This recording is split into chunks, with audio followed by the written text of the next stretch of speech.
System जो है वो खत्म होना चाहिए। तो इंडियन कल्चरल सिस्टम को बर्बाद करने के लिए मैकॉले को यहां भेजा गया। मैकॉले जब यहां आया तो उसने इस देश का एक सर्वे कराया और सर्वे करा के उसमें रिपोर्ट क्या आई? रिपोर्ट आई कि हिंदुस्तान का जो कल्चरल सिस्टम है वो यहां के गुरुकुलों पर टिका हुआ है। इस देश में स्कूल्स चलते थे जिनको गुरुकुल कहा जाता था, और सारे देश में स्कूलिंग सिस्टम कैसा था? 1835 में ये जो सर्वे हुआ उसी की रिपोर्ट मैं आपको कोट कर रहा हूं। अंग्रेजों ने और अंग्रेजों के कई 1500-1600 ऑफिसर्स लगे मैकॉले के आदेश पर कि आपको ये सर्वे करना है कि हिंदुस्तान की संस्कृति किस पर टिकी हुई है। तो उस सर्वे से निकला कि यहां की पूरी संस्कृति स्कूलों पर टिकी हुई है, गुरुकुलों पर टिकी हुई है। आश्रम पद्धति से स्कूल चलते हैं। तो स्कूलों में क्या क्या पढ़ाते हैं? तो जो सर्वे है उस सर्वे की रिपोर्ट में एक ही हिस्सा मैं आपको दे रहा हूं तो आपको पता चले कि यह देश कैसा रहा होगा। मद्रास प्रेसिडेंसी में अंग्रेजों के सर्वे की रिपोर्ट बताती है 1835 में 1.5 लाख कॉलेज हैं पूरी प्रेसिडेंसी। और मैंने उस जमाने के अंग्रेजों के लैंड रेवेन्यू के रिकॉर्ड्स निकलवाए हैं इंडिया ऑफिस लाइब्रेरी से। उनको इसलिए निकलवाया कि यह पता करूं कि 1835-40 में मद्रास में गांव कितने हैं, कुल नंबर ऑफ विलेजेस कितना। तो टोटल गांव हैं 1,57,000 और कॉलेजेस कितने हैं? 1.5 लाख। 1,50,000 कॉलेज हैं। माने ऑन एन एवरेज हर गांव में एक कॉलेज है।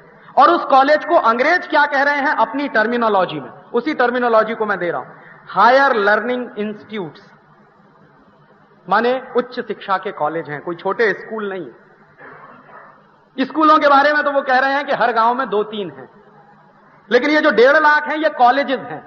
और इन 1.5 लाख कॉलेजों में पढ़ाया क्या जाता है? अंग्रेजों का वही सर्वे बता रहा है कि इनमें से 1,500 कॉलेजेस तो सर्जरी के कॉलेजेस हैं जहां एमएस की डिग्री मिलती है। अब उसको एमएस नहीं कहते होंगे, एमएस अंग्रेजी का शब्द है, संस्कृत में बड़ी भारी डिग्री है। सर्जरी की शिक्षा देने वाले 1,500 कॉलेजेस हैं मद्रास प्रेसिडेंसी में। सारे देश की बात नहीं चल रही, 1/3 हिंदुस्तान की बात चल रही। और वो सर्जरी में पढ़कर निकलने वाले लोग कौन हैं? ये भी बड़ा मजेदार। तो मद्रास प्रेसिडेंसी में एक जाति है जिस जाति को आप इस देश में नाई कहते हैं, जो बाल बनाते हैं। एक्चुअली वो 1500 कॉलेजेस में पढ़ने वाले जितने सर्जन हैं वो सब नाई हैं जाति से। तो कभी कभी इस देश में एक गलतफहमी हो गई है हमको अंग्रेजों की वजह से कि शूद्रों को तो पढ़ने ही नहीं दिया इस देश में लोगों। शूद्रों पे तो ब्राह्मणों ने इतने अत्याचार किए कि वो पढ़ ही नहीं पाए। अगर नाई सर्जन है इस देश में तो ये कैसे असंभव है कि शूद्रों को हमने पढ़ने नहीं दिया? और उस कॉलेज में पढ़ने वाले स्टूडेंट्स का जो परसेंटेज है, क्लासिफिकेशन किया है अंग्रेजों ने ब्राह्मण, वैश्य, शूद्र और क्षत्रिय के आधार पर। वो क्लासिफिकेशन क्या है? कॉलेजेस में पढ़ने वाले करीब 70% लोग शूद्र हैं 1.5 लाख कॉलेजेस में पढ़ने वाले, और 30% में ब्राह्मण भी हैं, क्षत्रिय भी हैं, वैश्य भी हैं। टोटल 30% में ब्राह्मण, क्षत्रिय, वैश्य और 70% में सिर्फ शूद्र। और उसी रिपोर्ट में एक दूसरी बात है कि हिंदुस्तान में जो शूद्र हैं इनके हाथ में सबसे बड़ी टेक्नोलॉजी है। ये अंग्रेजों की रिपोर्ट कह रही है, मेरी रिपोर्ट। टेक्नोलॉजी उनके हाथ में है और टेक्नोलॉजी का ट्रांसफर भी सबसे ज्यादा यही जाति है जो कर रही है। तो मद्रास में और मद्रास के आसपास के इलाके में आज भी आप जाइए, एक जाति है वहां पर जिनको पेरियार कहते हैं। पेरियार जाति आज के समय में बहुत नीची जाति मानी जाती है मद्रास में, साउथ में, पूरे साउथ में। लेकिन 1835 में यह पेरियार जाति की हैसियत क्या है उस सर्वे के आधार पर? तो जो कॉलेजेस हैं वहां पर आर्किटेक्ट के, बिल्डिंग डिजाइन के कॉलेजों की संख्या करीब 2200-2300 के आसपास है पूरे मद्रास प्रेसिडेंसी। तो आर्किटेक्ट के जितने कॉलेजेस हैं उन सबके जो सबसे महत्वपूर्ण आचार्य हैं वो सब पेरियार हैं। और उनके यहां पढ़ने वाले जितने बड़े बड़े लोग हैं, बड़े बड़े आर्किटेक्ट हैं, वो सब पेरियार हैं जाति से। दक्षिण भारत में जितने मंदिर आपने देखे, मीनाक्षीपुरम का हो, मदुरई का हो, वगैरह वगैरह, दक्षिण भारत में मंदिरों की बड़ी भारी परंपरा। शायद वैसे मंदिर उत्तर भारत में हमको नहीं दिखाई देते, कंस्ट्रक्शन के हिसाब से, मंदिरों की डिजाइन के हिसाब से। और ऐसे अद्भुत अद्भुत मंदिर मैंने देखे हैं दक्षिण भारत में कि मंदिर में आप एक जगह खड़े हो जाइए एक कोने में और आवाज लगाइए तो 3 किलोमीटर दूर आपकी आवाज दूसरे को सुनाई दे जाए। डिजाइन का, कंस्ट्रक्शन का जो डिजाइन है वो। तो ये जो डिजाइन बनाने वाली जाति है ये है पेरियार। और पेरियार जातियों का सबसे बड़ा काम रहा है दक्षिण भारत में मंदिरों को बनाने का। तो मंदिर बनाने वाली ये जाति है जो पूरे दक्षिण भारत में सबसे मजबूत मानी जाती है। ये उनकी रिपोर्ट है अंग्रेजों की। बाद में क्या हुआ है, उसी पेरियार जाति को 1890 के बाद बर्बाद कर दिया अंग्रेजों ने। कैसे बर्बाद किया है? एक अंग्रेज ऑफिसर है जिसका नाम है A.O. ह्यूम, जिसने बाद में कांग्रेस बनाई है। यह मद्रास का कलेक्टर रहा। तो मद्रास के कलेक्टर की हैसियत से इस आदमी ने एक नोटिफिकेशन किया, कानून बना दिया। क्या कानून बना दिया? उस नोटिफिकेशन के पहले दक्षिण भारत के जितने मंदिर हैं वो पेरियार लोग बनाते हैं। A.O. ह्यूम ने नोटिफिकेशन किया कि आज के बाद पेरियार मंदिर नहीं बनाएंगे, और अगर बनाएंगे तो वो कानूनी अपराध होगा। कानून बना दिया उसने। कानून बना के उस जाति को मंदिर बनाने से रोक दिया उसने। तो नतीजा क्या हुआ? 50-60 साल के बाद ये जाति धीरे धीरे धीरे धीरे खत्म होती गई और आज बिल्कुल किनारे पर पड़ी हुई। अंग्रेजों ने ऐसे तोड़ा है भारतीय समाज को। सोसाइटी है इंडियन सोसाइटी। भारतीय संस्कृति की जो सबसे बड़ी विशेषता है कि पूरी की पूरी सोसाइटी इंटरडिपेंडेंट सोसाइटी रही है। इसको अंग्रेज इस्तेमाल करते हैं, मैं भी उसको मुहावरे में कहता हूं फेस टू फेस कम्युनिटी है। फेस टू फेस कम्युनिटी माने हर कम्युनिटी के पास कुछ विशेष किस्म का हुनर है, दूसरे के पास अपना हुनर है, दोनों का हुनर एक दूसरे के काम में आ रहा है। जैसे कोई है जो जूता बना सकता है, मुझे जूता पहनना है तो उसका बनाया हुआ जूता मैं खरीद रहा हूं, बदले में उसको मैं अनाज दे रहा हूं, गेहूं दे रहा हूं, चावल दे रहा हूं। मेरे गांव में धोबी है, उसको कपड़ा धोने का हुनर है तो वो कपड़ा धोकर मुझे दे रहा है, उसके बदले में मैं उसको गेहूं चावल मेरी दादी मां उसको देती है। मैं अभी भी गांव में जाता हूं तो देखता हूं। तो एक खास तरह की सोसाइटी है जिसके पास एक तरह का हुनर है, स्किल है। सब लोगों के पास सारे तरह के हुनर नहीं होते हैं। तो उन हुनर वाली सोसाइटीज को इस देश में शूद्र कहा गया और अंग्रेजों ने उनकी हैसियत नीचे गिराई। क्योंकि मैकॉले जब यह कह रहा है कि इंडियन सोसाइटीज को तोड़ना है, अगर अंग्रेजों के लिए गुलाम बनाना है, तो वो एक मुहावरा इस्तेमाल कर रहा। वो कह रहा है कि किसी भी खेत में दूसरी फसल लगाने से पहले उस खेत को खूब जमकर जोता जाता है। माने हिंदुस्तान के समाज में विदेशी संस्कृति लाने से पहले इसको जोत दो कस के, माने जो कुछ है वो नाश कर दो, उसके बाद उसमें ब्रिटेन की संस्कृति के बीज डालो, तब कुछ इसमें से निकलेगा। और वो क्या कर रहा है? वो दो बातें कह रहा है जो मैं आज के समय में आपसे शेयर करना चाहूं। वो कह रहा है कि भारतीय समाज की संस्कृति को बर्बाद करने के लिए दो चीजें बहुत जरूरी हैं जो मेरे समझ में आ गया है। पहली तो भारत की जो न्याय व्यवस्था है उसको तोड़ना, और दूसरी भारत की जो शिक्षा व्यवस्था है इसको तोड़ना। और भारत की शिक्षा व्यवस्था कितनी जबरदस्त है जिसका वो वर्णन कर रहा है। 1835 में इंग्लैंड में कोई जानता नहीं कि सर्जरी क्या होती। 1835 की बात कर रहा हूं। इंग्लैंड में सबसे पहले सर्जरी की पढ़ाई शुरू हुई है 1910-1911 में। हिंदुस्तान में उससे हजारों साल पहले सर्जरी पढ़ाई जा रही है। प्लास्टिक सर्जरी क्या होती है ये बात अंग्रेज जानते नहीं 1850-1860 तक। हिंदुस्तान में प्लास्टिक सर्जरी उसके कई सौ साल पहले से पढ़ाई जा रही है। मेरे पास एक अंग्रेज पुलिस ऑफिसर का स्टेटमेंट है, पब्लिश्ड स्टेटमेंट है। कर्नल कूट एक बड़ा ऑफिसर है जो हिंदुस्तान में लड़ने के लिए आया है, और ये लड़ा है हैदर अली के साथ। हैदर अली दक्षिण भारत का एक बड़ा राजा है, उससे कभी अंग्रेज जीत नहीं पाए। तो लड़ाई में कर्नल कूट हार जाता है और हैदर अली उसको मारता नहीं है, उसकी नाक काट लेता और कहता है कि तुम जाओ इंग्लैंड में, तब तुम बताना कि नाक कटवा के आए हो। हिंदुस्तान में उस समय मुहावरा चलता है, नाक कटवा दी माने बेइज्जती हो गई। तो हैदर अली कह रहा है कि तुम्हारी नाक काट के मैं ब्रिटेन भेजूंगा ताकि ब्रिटेन के लोग जाने कि तुम्हारी बेइज्जती हुई। कर्नल कूट की वो नाक काट लेता। कटी हुई नाक लेकर कर्नल कूट वहां से भागता। तो हैदर अली की सीमा के बाहर जब आता है तो एक गांव में पहुंचता है। उस गांव में उसको एक भाई मिलता है। वो कहता है कि ये कहां जा रहे हो तुम्हारी कटी हुई नाक लेके? तो कहता है चोट लग गई है। झूठ बोलता, क्योंकि कहेगा कि युद्ध में हार गया तो बेइज्जती हो जाएगी। तो कह रहा चोट लग गई है। तो उसने कहा कि मेरे गांव में एक वैद्य है, वो तुम्हारी ये नाक जोड़ सकता, चलो उसके पास। तो कर्नल कूट ने जो मेमोआर्स लिखे हैं उस पर से वो किताब है, उसमें उसने लिखा है कि 1.5 घंटे मेरा ऑपरेशन चला और उस 1.5 घंटे के बाद उस वैद्य ने मेरी नाक जोड़ दी। उसके बाद जब वो इंग्लैंड गया है वापस, तो उसका एक दोस्त है जो बड़ा सर्जन है लंदन में, उसको वो कहता है कि तुमको तो कुछ नहीं आता, जाके सीख के आओ, हिंदुस्तान में लोग देखो कितनी बड़ी सर्जरी करते हैं। तो वो आता है इंग्लैंड, लंदन से यहां आता और 6-7 साल यहां रहता है, सर्जरी सीख कर जाता है, उसके बाद लंदन में सर्जरी इंट्रोड्यूस होती है। हमको ठीक उल्टा बता रहे कि जो कुछ लाए वो अंग्रेज लाए, नहीं तो तुम्हारे पास कुछ था ही नहीं इस देश में। सच्चाई उसके उल्टी है कि अंग्रेज यहां से जो कुछ ले गए हैं उसी पे अपनी मोहर लगा के हमको पेश कर रहे हैं कि देखो हम ले आए ये तुम्हारे लिए।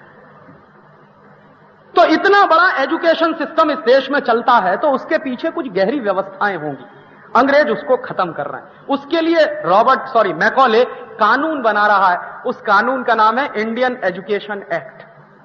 तो इंडियन एजुकेशन एक्ट जब लागू होता है इस देश में तो पहली बात उसमें क्या है कि जितने गुरुकुल चल रहे हैं इनको इल्लीगल घोषित करो।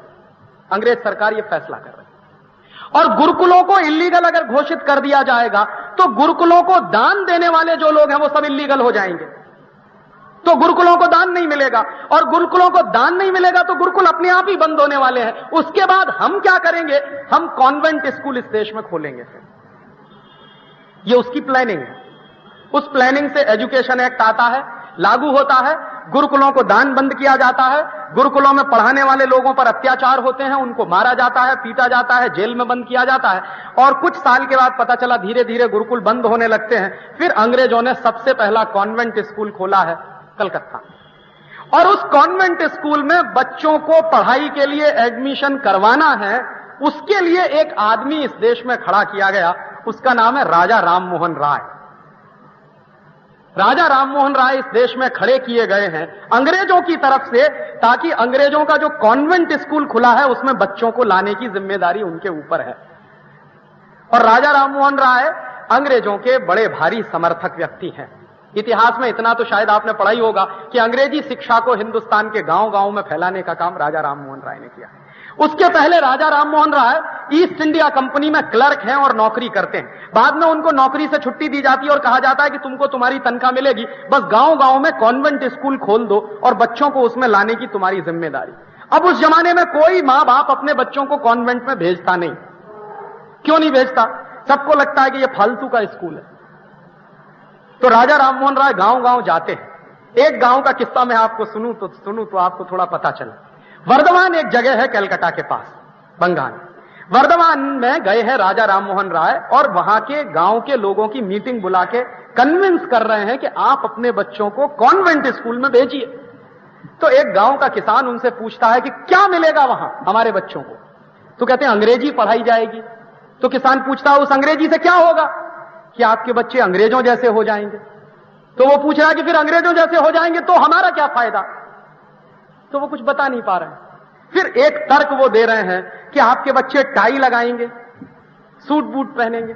तो गांव वाला पूछता है ये टाई क्या होती है? उसको मालूम नहीं कि टाई क्या होती है, और सही ही बात है, इस गर्म देश में टाई लगाने का कोई मतलब नहीं। तो वो पूछ रहा है टाई क्या होती है? तो वो कहता है कि एक कपड़ा होता है, उसको गले के चारों तरफ बांध दिया जाता है। तो राजा राममोहन राय से वो किसान पूछ रहा है कि इसका इस्तेमाल क्या है? तब वो बता रहा है राजा राममोहन राय कि ब्रिटेन में सर्दी बहुत पड़ती है और इतनी ठंडी पड़ती है कि हर समय जुकाम रहता है लोगों को, तो गले के नजदीक एक कपड़ा बांधते हैं ताकि बार बार उससे नाक पोंछ सके। तो वो किसान कह रहा है कि मेरे देश में तो गर्मी पड़ती है, फिर मेरे गांव के बच्चों को तो जरूरत नहीं टाई लगाने की। तो राजा राममोहन राय बेचारे निराश होकर उस गांव से वापस लौटते हैं और गांव का कोई भी आदमी अपने बच्चे को कॉन्वेंट में भेजने को तैयार नहीं। और इसी के साथ साथ एक दूसरी बात और बताऊं आपको, यहीं से जुड़ी हुई, कि ये कॉन्वेंट स्कूल यूरोप में क्यों खुले हैं, वहां क्यों चलाए गए कॉन्वेंट स्कूल? यूरोप में एक बड़ी भारी परंपरा है, हजारों साल पुरानी। वो परंपरा क्या है? बच्चों को लावारिस छोड़ दिया जाता। अभी ये बंद हुई है पिछले 200 साल पहले, उसके पहले ये चलती थी। बच्चा पैदा हुआ, चर्च के सामने छोड़ दिया। बच्चा पैदा हुआ, अनाथ आश्रम में छोड़ दिया। हजारों साल से ये उनकी वो परंपरा है, उनकी सिस्टम है। क्यों है ये परंपरा?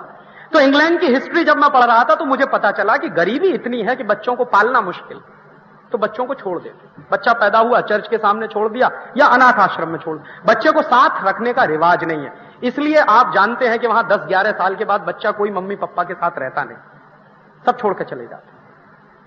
और हजारों साल से तो बचपन में भी साथ रखने की परंपरा नहीं है। अभी ये परंपरा थोड़ी बदली। तो ये जो लावारिस बच्चे होते हैं, ये जो अनाथ बच्चे होते हैं, इनको कहां रखा जाए, ये यूरोप में बड़ी भारी प्रॉब्लम रही। तो उनके लिए कॉन्वेंट स्कूल खोले गए। माने कॉन्वेंट स्कूल में वो बच्चे जाते हैं यूरोप में जिनके मम्मी का पता नहीं, जिनके पप्पा का पता नहीं, जो लावारिस है। हमारे बच्चे क्यों जाते हैं? यहां तो मम्मी भी है, यहां तो पप्पा भी है। और आज से 200 साल पहले कोई मम्मी पापा अपने बच्चों को कॉन्वेंट में भेजने को तैयार नहीं है। इतनी तर्क सुनने के बाद भी कि टाई लगाएगा तो ऐसे करेगा, और आज तो लाइन लगी हुई है पहले से ही कॉन्वेंट में एडमिशन करा। बच्चा पैदा नहीं हुआ उसके पहले रजिस्ट्रेशन करा दो भाई, नहीं मिलेगी जगह। मात्र 150 साल में इस देश में इतनी चीजें बदल गई कि 150 साल पहले कोई कॉन्वेंट जाना नहीं चाहता है, आज कॉन्वेंट में लाइन लगी। और कॉन्वेंट भी कैसे कैसे है। मैं अभी जाके आया एक जगह, वहां मैंने एक स्कूल पढ़ा, उसका नाम है बजरंगबली कॉन्वेंट स्कूल।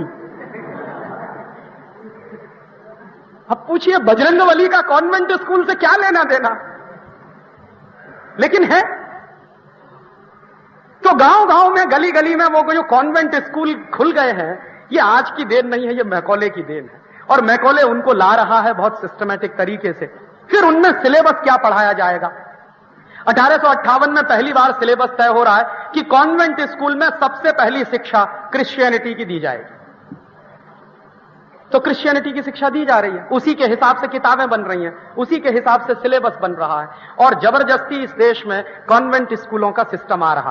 पहले 1860 में इन कॉन्वेंट स्कूलों को कॉन्वेंट स्कूल नहीं कहते थे, अंग्रेजी दस्तावेजों में इनका नाम है फ्री स्कूल्स। तो free schools is equal to convent school उस जमाने में। अभी वो सब के सब कॉन्वेंट स्कूल हो गए।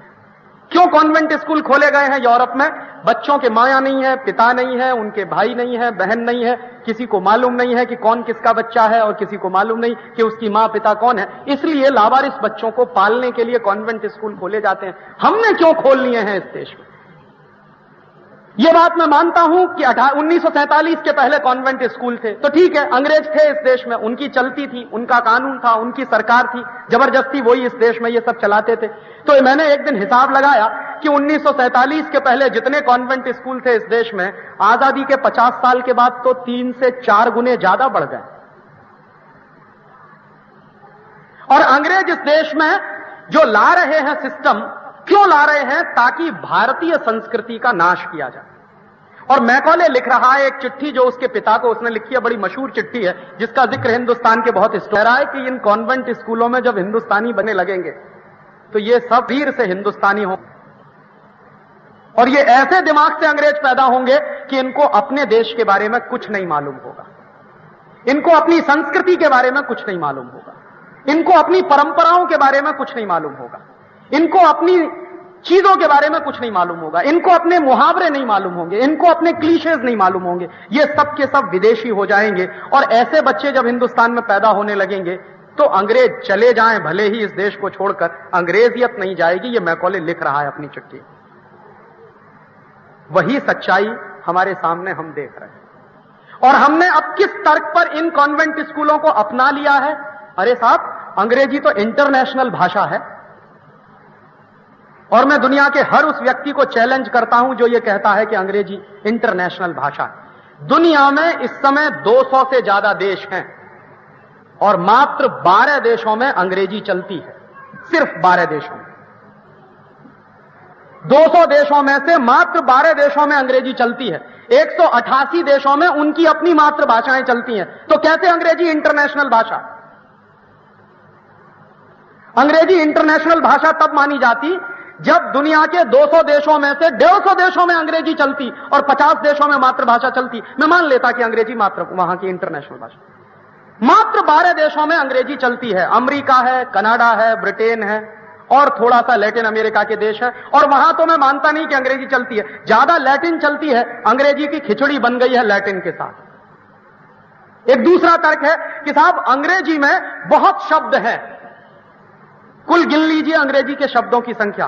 कोई भी बड़ी से बड़ी डिक्शनरी उठा लीजिए, चैम्बर्स ले आइए, चाहे ऑक्सफोर्ड ले आइए, चाहे कैम्ब्रिज की डिक्शनरी ले आइए, शब्दों को गिन लीजिए, उसमें ओरिजिनल शब्द कितने हैं और दूसरी भाषाओं से लिए गए शब्द कितने हैं, तो आपको पता चलेगा कि पूरी अंग्रेजी भाषा में उनके अपने ओरिजिनल वर्ड्स मात्र 12,000 हैं, ओनली 12,000।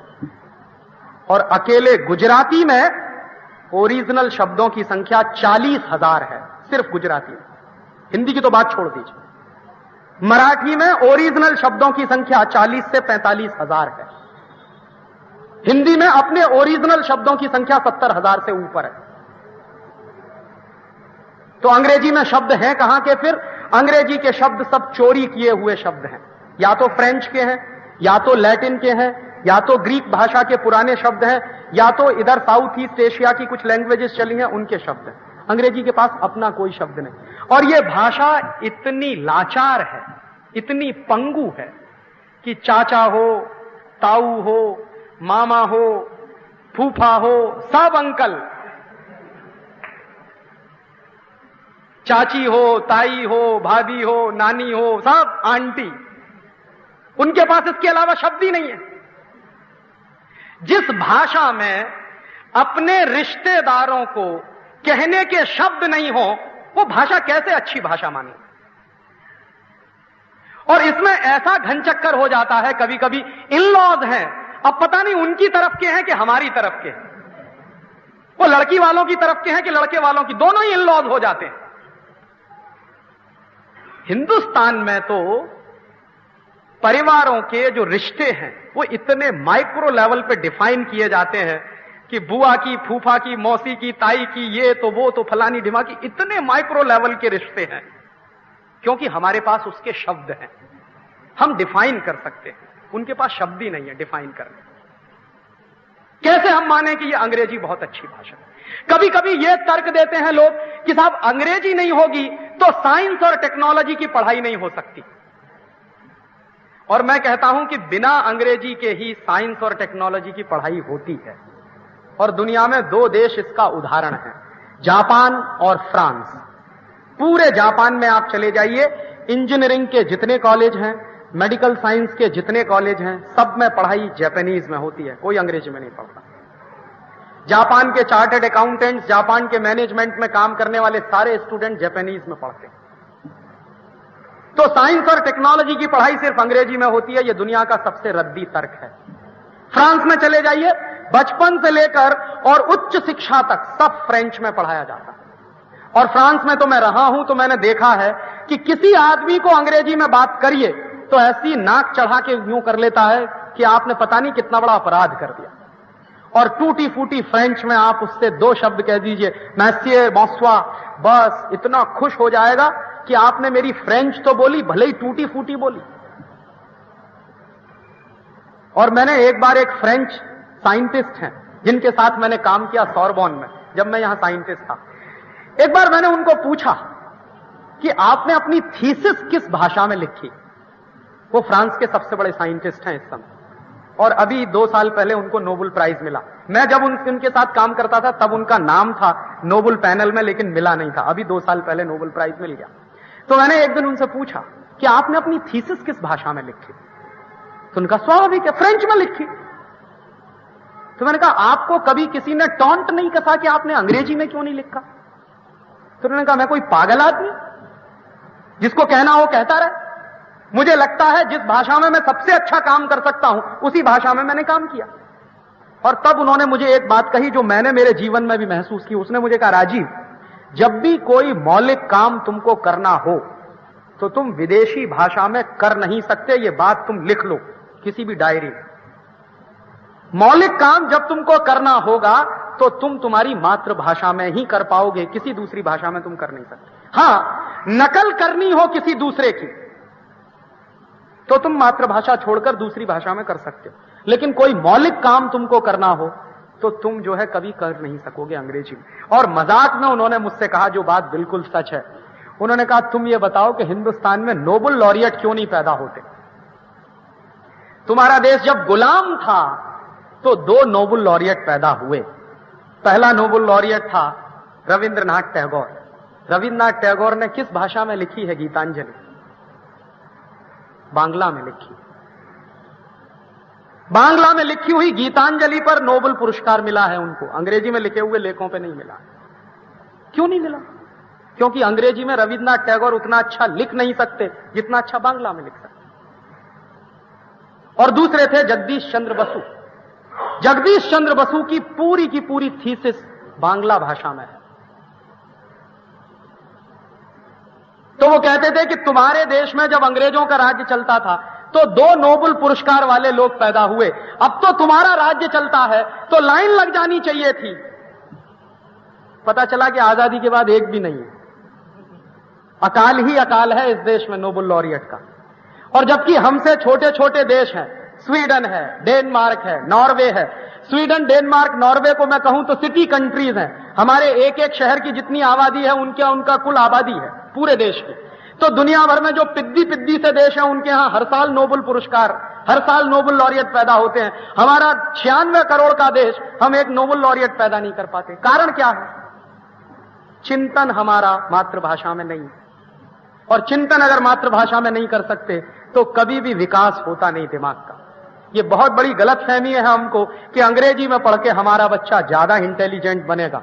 ये मैं उनकी बात कह रहा हूं, मेरी बात नहीं कह रहा। जो फ्रेंच साइंटिस्ट जिनके साथ मैंने काम किया उन्होंने कहा कि अगर कोई बच्चा अपनी मातृभाषा में कोई चीज याद करे और वही बच्चा दूसरे देश की भाषा में वही चीज याद करे तो मातृभाषा में जितनी जल्दी याद करेगा उससे 6 गुना ज्यादा समय उसको अंग्रेजी में याद करने में लगेगा। और ना सिर्फ 6 गुना समय लगेगा बल्कि वो विदेशी भाषा में याद नहीं करेगा, रटेगा, शब्द रटेगा। और रटे हुए शब्दों को जाके इम्तिहान में लिख के चला आएगा। दूसरे दिन उसको याद नहीं रहेगा कि कल मैंने क्या लिखा है कॉपी में। किसी भी बच्चे से पूछ लीजिए 8th क्लास में तुमने क्या क्या रटा है, उसको याद नहीं, 9th में पढ़ता। और 8th क्लास की 1 साल की बात तो छोड़ दीजिए, 3 महीने बाद अगर पूछ लीजिए कि 3 महीने पहले तुमने क्या रटा, उसको याद ही नहीं रहता। संभव नहीं है। मातृभाषा में तैयार की हुई चीज आप जल्दी याद कर सकते हैं, आपका 6 गुना कम समय लगेगा। विदेशी भाषा में, अंग्रेजी में तैयार की हुई चीज में आपको 6 दिन ज्यादा लगते हैं। तभी मुझे समझ में आ गया कि इस देश में MBBS करते करते 5.5 साल क्यों लगते, चार्टर्ड अकाउंटेंसी की पढ़ाई करते करते 6-7 साल क्यों लगते, और MBBS के बाद MD कर लीजिए तब तो 10 साल गए, ये पक्का मान लीजिए। सच्चाई क्या है? MBBS का टोटल सिलेबस मात्र 1.25 साल का है। सिर्फ 1.25 साल में कोई भी MBBS की पढ़ाई कर सकता है, जो उसका कंटेंट है। लेकिन उसमें समय बहुत लगता है क्योंकि अंग्रेजी। इसी तरह इंजीनियरिंग की पढ़ाई का जितना सिलेबस इस देश में पढ़ाया जाता है, मैं तो IIT में रह चुका हूं इसलिए मैं कह रहा हूं कि जितना सिलेबस हमको पढ़ाया जाता, अगर वो मुझे मेरी मातृभाषा में पढ़ाया जाता तो मैं 3.5 साल में MTech करके बाहर निकल आता। लेकिन वही MTech करने के लिए मुझे करीब 7.5-8 साल लग गए। तो मेरे जीवन का जो सबसे महत्वपूर्ण समय है, जो गोल्डन पीरियड है, वो एक विदेशी भाषा के कारण बर्बाद हो रहा। तो मैं कभी कभी पूछता हूं उन मम्मी पापाओं से कि आपको ये अधिकार किसने दिया कि अपने बच्चे के करोड़ों करोड़ों घंटे आप बर्बाद करें? किसने आपको ये अधिकार दिया? और किसने आपको यह अधिकार दिया कि आपके बच्चे आपके रहते हुए अपने आप को लावारिस कहलाने वाले स्कूलों में जाकर पढ़ें, कॉन्वेंट स्कूलों? और ये आप अपने बच्चों पर सबसे बड़ा अत्याचार कर रहे हैं जब आप उनको अंग्रेजी में पढ़ा रहे हैं। उस बच्चे के दिल का दर्द आप नहीं जानते, मैं जानता हूं क्योंकि मैं पढ़ के आया हूं। और वो बच्चे के दिल का दर्द क्या है वो मैं आपसे शेयर कर रहा हूं। मेरी मां पूरे समय ये जानती नहीं थी कि मेरा बेटा क्या पढ़ रहा, मुझे नहीं मालूम। मेरी मां नहीं जानती कि इसने क्या पढ़ा। जब मेरी मां मेरे बारे में जानती नहीं कि इसने क्या पढ़ा है तो उसके लिए उसको ट्यूटर रखना पड़ता। मां से बड़ा दुनिया में कोई दूसरा ट्यूटर होता नहीं। मॉडर्न साइंस भी अब इस बात को स्वीकार करता कि मां से बड़ा शिक्षक बच्चे के लिए कोई दूसरा होता नहीं। लेकिन पूरे समय मेरी मां को मालूम नहीं कि मेरा बच्चा क्या पढ़ रहा। क्यों? क्योंकि मां की जो स्मृतियां हैं, मां के जो ज्ञान है, मां के मन में जो संस्कार है, उसका इस अंग्रेजी शिक्षा से कुछ लेना देना नहीं। और हमने कैसे अपनी माताओं को बेवकूफ घोषित कर दिया। इस देश की लाखों लाखों करोड़ों करोड़ों माताएं दुनिया की सबसे इंटेलिजेंट लोग हैं जब वो तुलसी के पौधे में पानी देती, लेकिन हमारे देश ने उनको रिजेक्ट कर दिया। क्यों? क्योंकि उनके पास पीएचडी नहीं है, उनके पास एमटेक की डिग्री नहीं है, लेकिन उनको मालूम है कि तुलसी के पौधे में पानी लगाया जाता है। क्यों लगाया जाता है तुलसी के पौधे में पानी? क्योंकि तुलसी का पौधा ऑक्सीजन देता। दुनिया में ये अद्भुत किस्म की फैक्ट्री है ऑक्सीजन पैदा करने वाली। आप इसको पानी दीजिए, तुलसी का पौधा पानी को और हाइड्रोजन को अलग अलग, ऑक्सीजन और हाइड्रोजन को अलग कर देता। H2O में से H2 अलग हो जाता है, ऑक्सीजन बाहर निकलती है, और उसको अपने फोटोसिंथेसिस की प्रक्रिया को पूरा चलाने में पानी की बहुत जरूरत होती है। इसलिए मेरी मां रोज तुलसी के पौधे को पानी देती है। कितनी बड़ी साइंटिफिक काम कर रही है वो। लेकिन हमने तो कहा वो तो बेकार है, पढ़ी लिखी नहीं, क्योंकि उसको पीएचडी नहीं मिली। और साक्षरता किसको करनी है? मेरी मां को कहने आएंगे कि तुम साक्षर हो जाओ, क्योंकि तुमको एबीसीडी लिखना नहीं आता। लेकिन वो इतनी बड़ी साइंटिस्ट है कि रोज तुलसी के पौधे में पानी दे रही है। मेरे जैसे बेवकूफ जो डिग्री लेके निकलते हैं, उनको मालूम नहीं कि तुलसी के पौधे में पानी दिया जाता। हमको नहीं पढ़ाया किसी ने कि तुलसी के पौधे में पानी दिया जाता है। मेरी मां को उसकी मां ने पढ़ाया कि तुलसी के पौधे में पानी दिया जाता है। कितना बड़ा वैज्ञानिक कर्म वो कर रही है, लेकिन हम कह रहे हैं वो तो पढ़ी लिखी नहीं है, क्योंकि साक्षर नहीं है। तो हम किसको साक्षर बनाने जा रहे हैं? उन लोगों को साक्षर बनाने जा रहे हैं जो हमसे ज्यादा शिक्षित हैं। हम जो कुछ नहीं जानते हैं वो मान के बैठे हैं कि सारी साक्षरता हमारे ही पास है, क्योंकि हम जानते हैं A for apple, B for boy, C for cat. वो मेरी मां नहीं जानती, उसको कहना होगा तो वो कुछ और तरीके से कहेगी। वो आ फॉर अरिहंत कह देगी, लेकिन उसको ये नहीं मालूम ए फॉर एप्पल होता। तो हमने कह दिया कि वो तो बेकार है, वो तो पढ़ी लिखी नहीं है, उसको तो कुछ आता नहीं है, उसको साक्षर बनाना है। और सच्चाई ये है कि साक्षरता हमको उससे सीखनी चाहिए कि तुलसी के पौधे में पानी क्यों दिया जाता है। यह दुनिया का सबसे बड़ा वैज्ञानिक कर्म है। नीम का दातुन क्यों किया जाता है? यह दुनिया का सबसे बड़ा वैज्ञानिक कर्म है। ये वैज्ञानिक कर्म करने वाले लोग हिंदुस्तान के गांव गांव में रहते हैं, लेकिन हमने क्या किया है? वो ही बेवकूफ है, क्योंकि वो अंग्रेजी नहीं जानते। और हम अंग्रेजी जानने वाले लोग शायद दुनिया के सबसे बड़े इडियट हैं। ये मैं बहुत कन्विक्शन से कह रहा हूं, क्योंकि हम में से कोई भी आदमी वो काम कर नहीं सकता जो गांव का किसान करता। एक बार मैं एक गांव में गया तो एक किसान को मैंने देखा बैल को खोलते हुए और हल में जोतते हुए।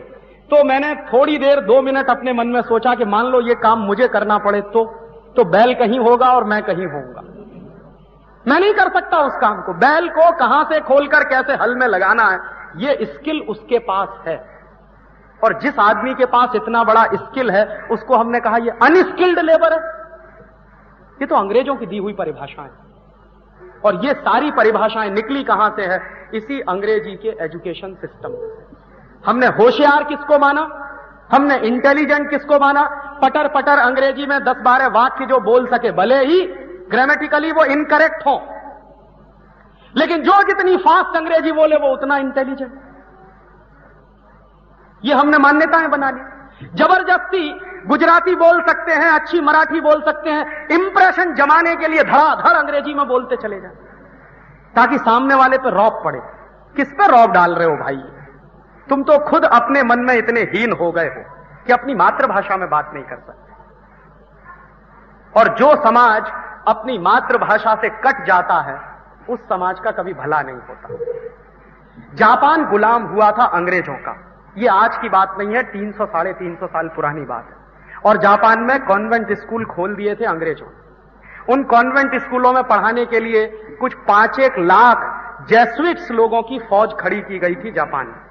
जापान जब आजाद हो गया ब्रिटेन की गुलामी से, तो जापानीज लोगों ने सबसे पहला काम जानते हैं क्या किया था? अंग्रेजी स्कूलों का नाश कर दिया। और उस दिन के बाद से जापानीज लोगों ने संकल्प लिया था कि कोई बच्चा अंग्रेजी में नहीं पढ़ेगा, सब बच्चे जापानीज में पढ़ते हैं। और आज दुनिया में जापान की इकोनॉमी अमेरिका की इकोनॉमी से टक्कर ले रही है। चाइना एक दूसरा देश, कोई भी बच्चा वहां अंग्रेजी में नहीं पढ़ता। और चाइना की इकोनॉमी दुनिया में इस समय 2nd लार्जेस्ट इकोनॉमी मानी जाती है। सबसे ज्यादा वाइब्रेंट इकोनॉमी है चाइना की इकोनॉमी। ऐसे ही दुनिया में फ्रांस है, कोई अंग्रेजी में नहीं पढ़ता, लेकिन फ्रांस यूरोप में इस समय काफी आगे है। हमारे मन में ये गलतफहमी है कि अंग्रेजी में पढ़ेंगे तभी आगे बढ़ेंगे। इस गलतफहमी में से बाहर निकल आइए। ये अंग्रेजों की दी हुई गुलामी की व्यवस्था है जो आज भी हम इस देश में चला रहे हैं। और इसलिए मैं ये कहता हूं कि ये जो अंग्रेजियत का सिस्टम है, ये अंग्रेजों का दिया हुआ जो सिस्टम है, ये गुलामी के समय से चल रहा है। और आजादी के 50 साल भले ही आ गए हैं, लेकिन व्यवस्था वही चल रही है। अंग्रेजों का बनाया हुआ आईपीसी चल रहा है, अंग्रेजों का बनाया हुआ सीआरपीसी चल रहा है, अंग्रेजों का बनाया हुआ सीपीसी चल रहा है। कभी कभी एक मजाक में मेरे कुछ दोस्त मुझको कहते हैं कि राजीव, अगर अंग्रेज नहीं आते तो इस देश में न्याय नहीं मिलता। करो अंग्रेज आए तो न्याय मिला इस देश को। तो मैं उनको एक कहानी सुनाता हूं कि अंग्रेजों के पहले कैसा न्याय था और अंग्रेजों के बाद कैसा न्याय है। हमारे देश में एक राजा था, उसका नाम था चंद्रगुप्त विक्रमादित्य। उसके राज्य में 2 महिलाओं में झगड़ा हो गया। क्या झगड़ा हुआ? एक बच्चा था, उसको क्लेम करने वाली 2 माताएं थी। एक माता कहती थी कि ये मेरा है, दूसरी कहती थी ये मेरा है। अब उस झगड़े को लेकर, उस केस को लेकर दोनों माताएं गई कोर्ट में। राजा की जुडिशियल काउंसिल बैठी, मुकदमा पेश किया गया। एक महिला खड़ी हुई, उसने सिद्ध किया कि ये मेरा बच्चा। दूसरी भी खड़ी हो गई, उसने भी सिद्ध कर दिया कि ये मेरा बच्चा। राजा ने कहा कि तलवार ले आओ, आधा आधा काट दो, आधा एक को दे दो, आधा दूसरे को दे दो। जैसे ही राजा ने तलवार मंगाई और बच्चे को काटने की बात कही, वैसे ही असली मां खड़ी हो गई और कहने लगी, नहीं नहीं, बच्चे को काटो मत, भले ही इसको दूसरी मां को दे दो। क्योंकि कोई भी असली मां होगी अपनी आंखों के सामने कैसे अपने बच्चे को कटता हुआ देखेगी। राजा को पता चल गया कि यही असली मां है, तो राजा ने उस बच्चे को उसकी असली मां को दे दिया। 2.5 मिनट के अंदर पूरे केस का फैसला हो गया। यही केस लेकर आप सुप्रीम कोर्ट में चले जाइए, कम से कम 20 साल लग जाएंगे आपको, पता नहीं चलने वाला कि कौन असली मां है और कौन नकली मां है। 20 साल से पहले इस केस का फैसला हो नहीं सकता। अंग्रेजों के पहले ऐसा न्याय था कि 2.5 मिनट में केस का फैसला होता था। अंग्रेजों के जमाने से ऐसा न्याय आया है कि 20 साल लग जाते हैं, दोनों माताएं मर जाएंगी, बच्चा भी मर जाएगा, पता नहीं चलने वाला कि कौन जीता कौन हारा। करोड़ों करोड़ों केस पेंडिंग पड़े रहते हैं, न्याय नहीं होता। ये अंग्रेजों की व्यवस्था। हमारी व्यवस्था में 2.5 मिनट में न्याय होता। तो ये मन से चीजों को निकालिए। बहुत बार हमारे मन में ऐसी चीजें बैठी रहती है कि अंग्रेज नहीं आते, ईस्ट इंडिया कंपनी नहीं आती तो इस देश का भला नहीं होता, वगैरह वगैरह। ये सारी बातें मुझे लगता है कि गुलामी के दौर की बातें हैं। और इन गुलामी के दौर की बातों से अगर आप बाहर निकल आए मानसिक रूप से, शारीरिक रूप से तो बाद में निकलेंगे, पहले मन से बाहर निकलते हैं, तो इस देश का फिर से वो पीरियड वापस आ सकता है जो सोने की चिड़िया वाला पीरियड था। हम शारीरिक रूप से गुलाम नहीं है, हम मानसिक रूप से गुलाम। हमको हमेशा ब्रिटेन की, यूरोप की, अमेरिका की तरफ देखने की आदत पड़ गई। वो क्या करते हैं, हम उसी को फॉलो करते हैं। हमको हमारे तरफ देखने की आदत नहीं है। तो मैं आपको यही कोशिश कर रहा हूं इतने लंबे व्याख्यान के बाद कि इस मानसिक गुलामी में से बाहर निकलिए। ये मानसिक गुलामी बहुत खतरनाक है और इस मानसिक गुलामी में से बाहर निकलने के तरीके क्या हैं? पहला तरीका यह है कि इस देश की जो परंपराएं हैं, इस देश का जो इतिहास है, इस देश की जो सभ्यता है, उसकी ठीक से जानकारी लेने की कोशिश करिए। हमको हमारी परंपराओं के बारे में कुछ नहीं मालूम है, कोई कह देता है तो हम मान लेते हैं कि हां ऐसा ही इस देश में चलता। जब तक हमको हमारे देश की परंपराओं की गहरी जानकारी नहीं होगी तो संस्कृति की जानकारी आपको हो नहीं सकती। और उन परंपराओं और संस्कृति की जानकारियों को अगर आप हासिल कर लें तो आप मानसिक गुलामी में से बाहर आ जाएंगे। और अगर हम मानसिक गुलामी में से बाहर आ गए तो इस देश को हम बहुत आगे ले जा सकेंगे। क्योंकि जो मानसिक गुलाम होता है वो कभी विकास नहीं कर पाता, गुलाम बन के रहता है, मजदूर बन के रहता है, दास बन के रहता है, मालिक नहीं बनता कभी। हमारी भी हैसियत यही है कि पहले अंग्रेजों के गुलाम थे, अब अमेरिका के गुलाम, पहले यूरोप के गुलाम थे, अब अमेरिका के गुलाम। गुलामी की परंपरा वो जा नहीं रही है। इस गुलामी में से बाहर निकलना, और इस गुलामी में से बाहर निकलने के लिए सिद्धांत क्या है? भारतीय सांख्य जो दर्शन है ना, उसमें एक वाक्य है, नेति नेति। नेति नेति माने ना इति ना इति। ना इति माने ये नहीं ये नहीं। हम क्या हुआ इस देश में, जब से गुलाम हुए हमने ना कहना छोड़ दिया, हां जी करते रहे। गुलाम आदमी की निशानी पता है क्या होती है? वो कहता है yes sir, okay sir, right sir, very good sir, fine sir. कभी नहीं कहता नो सर, ये गलत है। आपने देखा इस देश में जो गुलाम होते हैं ना, चपरासी की तरह से फाइल लगाए बीच में, yes sir, okay sir, right sir, fine sir, very good sir. मैंने देखा है लोगों को। और yes sir, fine sir, okay sir, right sir कहने वाली प्रजा ही गुलाम होती। जो प्रजा ना नहीं कहती, गलत को गलत नहीं कहती, वो प्रजा गुलाम होती है। तो जो गलत है उसको गलत कहने की हिम्मत पैदा करिए, और अगर ये गलत है तो उस गलत के साथ अपना रिश्ता तोड़ने का काम करिए। गलत को प्रोत्साहन मत दीजिए। आपको अगर ये समझ में आता है कि अंग्रेजी स्कूल, कॉन्वेंट स्कूल बहुत गलत हैं, उनसे कोई भला नहीं हो रहा, तो इनसे रिश्ता तोड़ दीजिए। अपने बच्चों को इन अंग्रेजी स्कूलों में भेजना बंद कर दीजिए। तो आपको लगेगा फिर क्या होगा? हो सकता है 2 साल के बाद, 5 साल के बाद गुजराती स्कूल बहुत अच्छे हो जाए। क्यों? आज जो आपका डोनेशन है वो अंग्रेजी स्कूलों में चला जाता है। हजारों रुपए आप जो डोनेट कर देते हैं अंग्रेजी स्कूलों में, वो डोनेशन अगर गुजराती स्कूलों में जाना शुरू हो जाए तो ये गुजराती स्कूल भी वैसे ही हो जाएंगे जैसे अंग्रेजी स्कूल है। आपका डोनेशन अगर मराठी स्कूलों में जाना शुरू हो जाए तो मराठी स्कूल भी उतने ही अच्छे हो जाएंगे जैसे अंग्रेजी स्कूल। तो ये तो आपके दान का प्रवाह है जो वहां चला जाता है, इसलिए ये सूख गए हैं, वो हरे भरे हैं। वहां से आपका दान इनमें आने लगे तो ये हरे भरे हो जाएंगे, वो सूख जाएंगे। तो आपके बच्चे अगर इधर आ जाएं पढ़ने के लिए, गुजराती में, मराठी में, बंगला में, तेलुगु में, तमिल में, कन्नड़ में, हिंदी में, इन सारी भाषाओं में अगर हम हमारे बच्चों को पढ़ाना शुरू करें तो इस अंग्रेजियत से हमारा रिश्ता टूटेगा और इस मानसिक गुलामी से रिश्ता टूटेगा। और मुझसे आप पूछें कि जापान ने इतनी तरक्की क्यों कर ली है, तो मैं एक ही जवाब दूंगा कि जापान के लोगों में अपनी मातृभाषा से जितना प्यार है उतना ही अपने देश से प्यार है। जिस देश के लोग अपनी मातृभाषा से प्यार नहीं करते वो कभी देश से प्यार करते नहीं है, झूठा दिखावा करते हैं।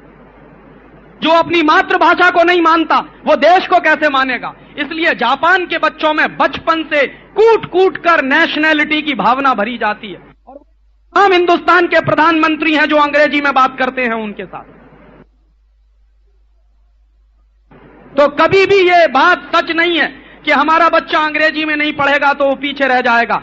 सच्चाई इसके उल्टी है कि जब आपका बच्चा मातृभाषा में पढ़ेगा तभी वो होशियार बनेगा और तभी उसका डेवलपमेंट होगा। उसका कारण क्या है? उसका सीधा सा कारण है, अगर आपका बच्चा मातृभाषा में कोई चीज याद करे तो जितनी जल्दी याद करेगा उससे 6 गुना ज्यादा समय उसको लगता है अंग्रेजी में याद करने में। अगर कोई सवाल आपका बच्चा आधा घंटे में याद कर सकता है गुजराती में, तो वही सवाल याद करने के लिए उसको कम से कम 3 घंटा लगेगा। तो क्या हो रहा है? इस देश का हर वो विद्यार्थी जो अंग्रेजी माध्यम से पढ़ रहा है, वो विद्यार्थी अपने जीवन में 6 गुना ज्यादा समय बर्बाद कर रहा है। और इस हिसाब से अगर हम माने इस देश में विद्यार्थियों की कुल संख्या अगर 10 करोड़ की है तो हिंदुस्तान के विद्यार्थियों का 60 करोड़ घंटे का समय हम बर्बाद कर रहे हैं सिर्फ इसलिए कि उनको अंग्रेजी माध्यम में पढ़ाया जाए। और कई लोग मुझको कहते हैं कि राजीव भाई, अंग्रेजी बहुत बड़ी अच्छी भाषा है, अंग्रेजी बहुत समृद्ध भाषा है।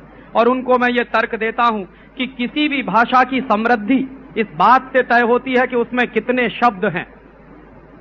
और अंग्रेजी भाषा में कुल मिलाकर मात्र 12,000 शब्द हैं और मात्र 12,000 शब्दों वाली भाषा है अंग्रेजी। गुजराती भाषा में कुल मिलाकर इस समय 40,000 शब्द हैं। तो समृद्ध भाषा गुजराती है या अंग्रेजी है? मराठी भाषा में इस समय 48,000 से ज्यादा शब्द हैं। और हिंदी की बात मैं करना शुरू करूं तो हिंदी में लगभग 70 से 80,000 शब्द हैं। तो समृद्ध भाषा अंग्रेजी नहीं है, समृद्ध भाषा गुजराती है, मराठी है, हिंदी है, तेलुगु है, तमिल है, कन्नड़ है, मलयालम है। ये सारी भाषाएं समृद्ध हैं। और एक जानकारी और दे दूं, अंग्रेजी दुनिया की सबसे रद्दी भाषा है। क्यों? क्योंकि इस भाषा के नियम कभी भी एक जैसे नहीं होते। दुनिया में सबसे अच्छी भाषा वो मानी जाती है जिसके नियम हमेशा से एक जैसे हों।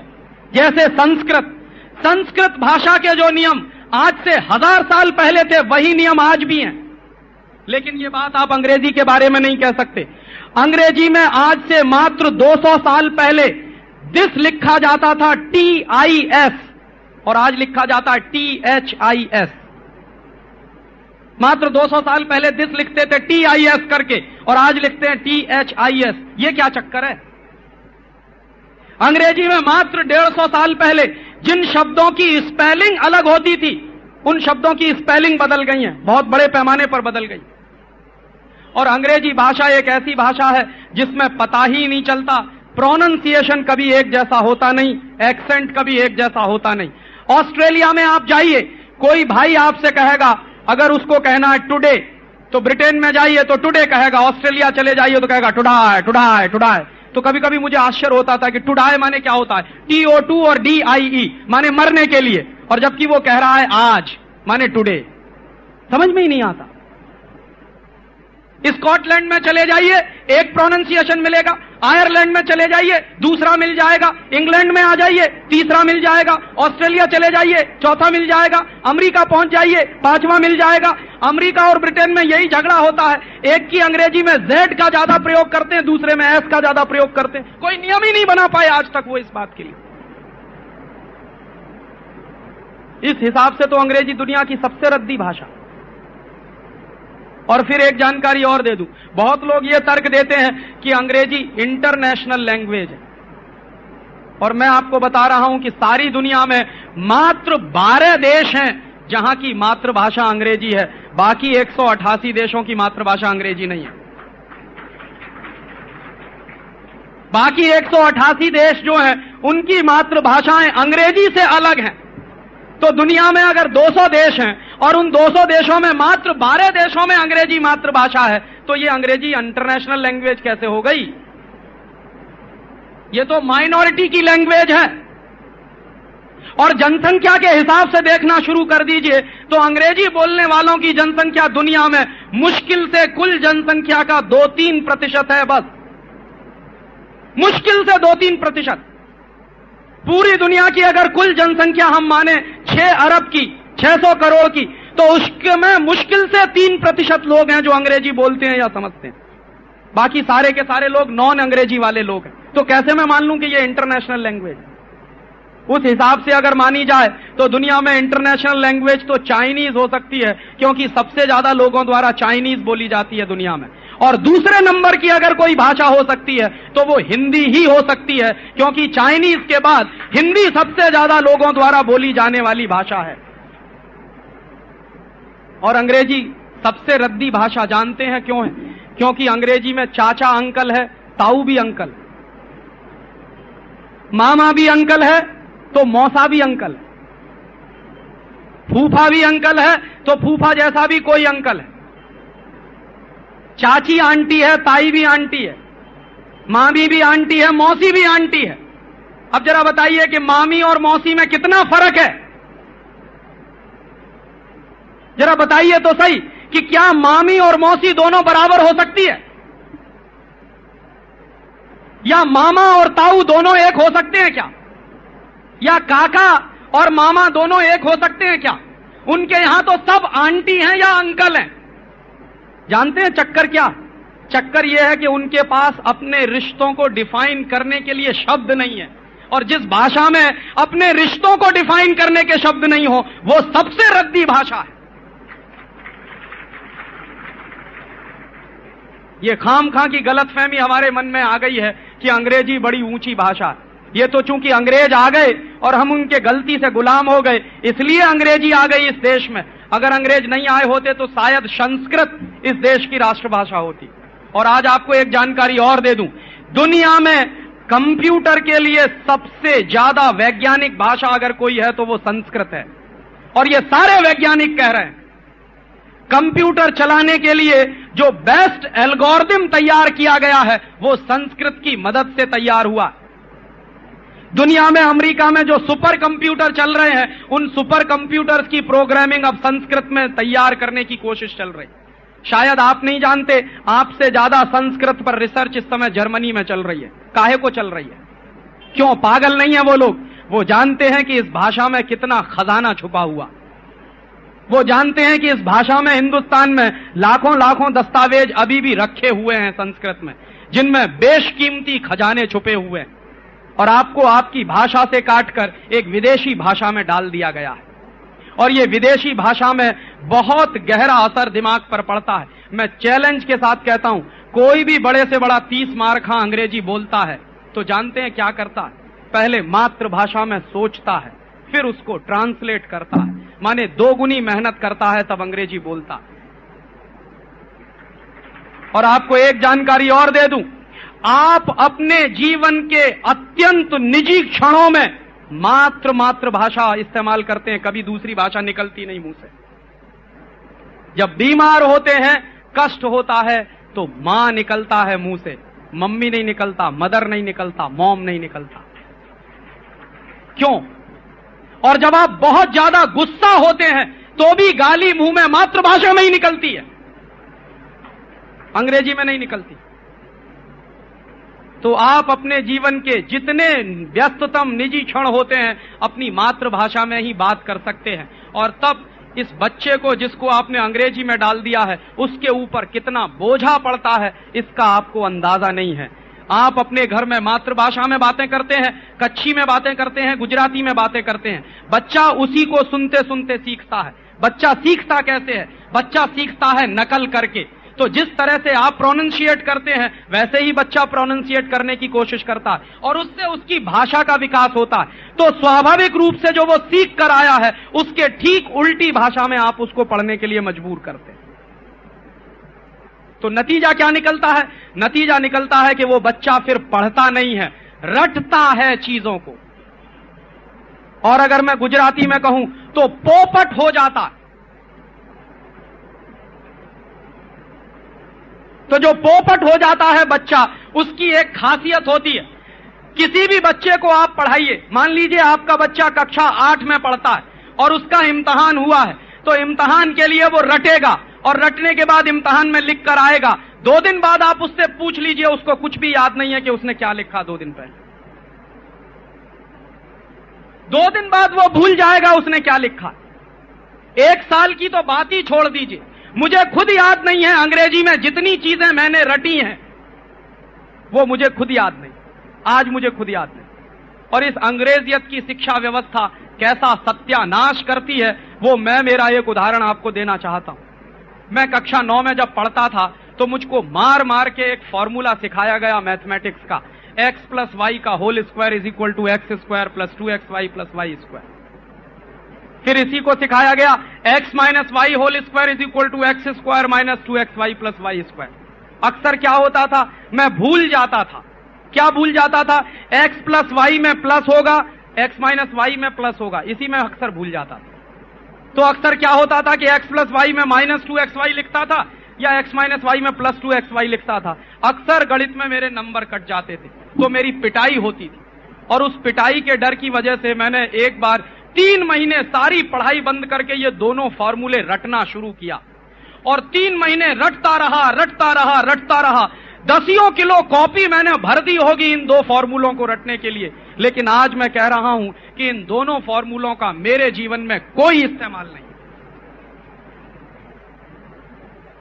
मैं 2 वर्ष तक एक रिसर्च प्रोजेक्ट में काम भी करता रहा वैज्ञानिक की हैसियत से, उस समय भी मेरे जीवन में इन दोनों फॉर्मूलों का कोई इस्तेमाल नहीं हुआ। और इन दोनों फॉर्मूलों को तैयार करने में मैंने मेरे जीवन का 3 महीना लगा दिया। पिटाई खाई, डांट खाई, अध्यापक से बेइज्जती सहन की कि तुम नालायक हो, तुमको ये 2 फॉर्मूले भी याद नहीं होते। तो इतनी पिटाई हुई, इतनी बेइज्जती हुई क्लास में, क्योंकि ये 2 फॉर्मूले याद नहीं होते थे। और इतना समय बर्बाद करके मैंने जो 2 फॉर्मूले याद किए उनका मैं करूं क्या अपने जीवन में? और ऐसा एक नहीं है, मैं आपको सैकड़ों हजारों उदाहरण दे सकता हूं कि जो कुछ आपके बच्चे याद कर रहे हैं, जो कुछ आपके बच्चे पढ़ रहे हैं, उसमें से मुश्किल से 5% उनके जीवन में काम आने वाला है। 95% तो बेकार ही जाने वाला है। और लाद लाद के बोझा हमारे बच्चों पर, जानते हैं क्या बना रहे हैं? हमारे बच्चों को गधा बना रहे हैं। गधा क्या होता है? बोझा लादते जाइए, लादते जाइए, लादते जाइए। ऐसे ही हम हमारे बच्चों पर सिलेबस का बोझा लादते ही जा रहे हैं, लादते ही जा रहे हैं, लादते ही जा रहे हैं। माने हम हमारे बच्चों को गधा बना रहे हैं।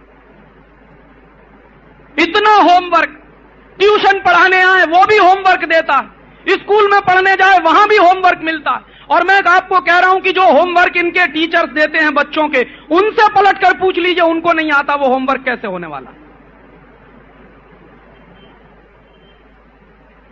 मेरे एक बड़े परिचित दोस्त हैं हरीश भाई, उनका छोटा सा बच्चा कॉन्वेंट स्कूल में पढ़ता है। अभी एक दिन मैं उनके घर गया तो रो रहे थे, बड़े उदास थे, कहने लगे इसकी टीचर ने होमवर्क दे दिया। क्या होमवर्क दे दिया है? साइकिल के पूरे अस्थि पंजर के नाम लिख के ले आओ और उनका नाम लिखते हुए एक एक वाक्य इस्तेमाल कर लाओ। तो मैंने उस बच्चे से कहा कि अपनी टीचर को जाके कहना कि तुम एक एक वाक्य बनाकर दे दो, तब मैं देखता हूं कि वो कितनी पढ़ी लिखी है। जो होमवर्क अध्यापक नहीं कर सकते वो बच्चों पे लाद देते, और बाद में क्या होता है, उसकी खुन्नस निकालने के लिए बच्चों को मारते हैं, पीटते हैं, उनको डांटते हैं, उनकी बेइज्जती करते हैं और बच्चों का दिमाग कुंठित कर देते हैं। यह जो शिक्षा व्यवस्था है, यह बच्चों को गधा बनाने वाली व्यवस्था है। और मैकॉले ने इसलिए इस देश में यह व्यवस्था चालू की थी ताकि इस देश के बच्चे गधे बने, इंटेलिजेंट नहीं बने। और यह इसी शिक्षा व्यवस्था का परिणाम है जो इस देश में दिखाई देता है। जब हम गुलाम थे तब इस देश में 2 नोबेल लॉरियट पैदा हुए थे। अब आजादी आ गई है तो एक का भी पता नहीं है इस देश में, और हमसे पिद्दी से देश हैं दुनिया में जहां हर साल कोई ना कोई नोबेल लॉरियट पैदा हो जाता है। ये नोबेल लॉरियट जानते हैं कौन होता है? जो बच्चा मौलिक काम करता है, कुछ नया काम करता है, वो नोबेल प्राइज पाता है। नोबेल प्राइज पाने के लिए पीएचडी करना जरूरी नहीं है, बीटेक एमटेक करना जरूरी नहीं है। न्यूटन कक्षा 9 में फेल हो गया था, उस न्यूटन को हम सब याद करते हैं। आइंस्टीन कक्षा 10 के आगे पढ़ नहीं पाया कभी, उस आइंस्टीन को हम याद करते हैं। मैक्स प्लैंक ने इतनी बड़ी थ्योरी दी सारी दुनिया में, E = h², वो E = h² थ्योरी देने वाला मैक्स प्लैंक कभी स्कूल गया नहीं, उसने स्कूल का मुंह नहीं देखा। शेक्सपियर कभी किसी विद्यालय में से पीएचडी करके नहीं आया। और हमारे देश में देखिए, तुलसीदास ने कौन से विश्वविद्यालय में से पीएचडी ली थी, जरा बताइए। और उनकी लिखी हुई रामचरितमानस हिंदुस्तान के गांव गांव में गाई जाती। महर्षि वेदव्यास ने कौन सी यूनिवर्सिटी से डिग्री ली थी जो उनकी महाभारत सारे देश में गाई जाती और उस पर रिसर्च की जाती। डिग्री लेने से कभी इंटेलिजेंट होने का कोई वास्ता नहीं, बल्कि इस देश में तो यह सिद्ध हुआ है जिसने डिग्रियां नहीं ली हैं वो इंटेलिजेंट हुए हैं इस देश में, और उन्होंने मौलिक काम किए। डिग्री लेने वाले तो बोझे के नीचे दबे रहते हैं, उनका मेंटल डेवलपमेंट नहीं हो पाता। और तब मैं आपसे कुछ कहने आया। समय हो गया है मुझे गाड़ी पकड़नी, रात को मुझे सूरत जाना, इसलिए यह व्याख्यान मुझे यहीं खत्म करना पड़ेगा। लेकिन कंक्लूड करते हुए 2-3 बातें कहना चाहता हूं कि इस देश में जो गुलामी का माहौल अंग्रेजों के जमाने में था, वही गुलामी आज भी चल रही। जो शिक्षा व्यवस्था अंग्रेजों के जमाने में थी, वही आज भी चल रही है। जो न्याय की व्यवस्था अंग्रेजों के जमाने में थी, वही आज भी चल रही है। जिस तरह के कानून अंग्रेजों के जमाने में थे, वही कानून आज भी चल रहे हैं। और जिस तरह की अर्थव्यवस्था अंग्रेजों के जमाने में थी, वही अर्थव्यवस्था आज भी चल रही है। तब आप पूछेंगे कि क्या करें, रास्ता क्या है? इसमें से रास्ता 2 ही है। पहला रास्ता यह है कि जिस दिन आप जग जाएं, उसी दिन सवेरा मान लीजिए। अब तक आप सो रहे थे, ठीक है, मालूम नहीं था, जानकारी नहीं थी, लेकिन अगर आज आप जग गए हैं तो मान लीजिए आज ही सवेरा है। तो उस सवेरे की शुरुआत कैसे करें? अपने अपने बच्चों को कॉन्वेंट स्कूल में से बाहर निकाल लीजिए, उनको गुजराती माध्यम के स्कूल में भेजिए। और गलती से भी कभी किसी को यह सलाह मत दीजिए कि अपने बच्चों को अंग्रेजी माध्यम में पढ़ाओ, क्योंकि इस अंग्रेजियत की व्यवस्था को अगर बदलना है तो आपके बच्चों को अपनी मातृभाषा में पढ़ना ही पड़ेगा, नहीं तो वो अंग्रेजियत में ही फंसते चले जाएंगे।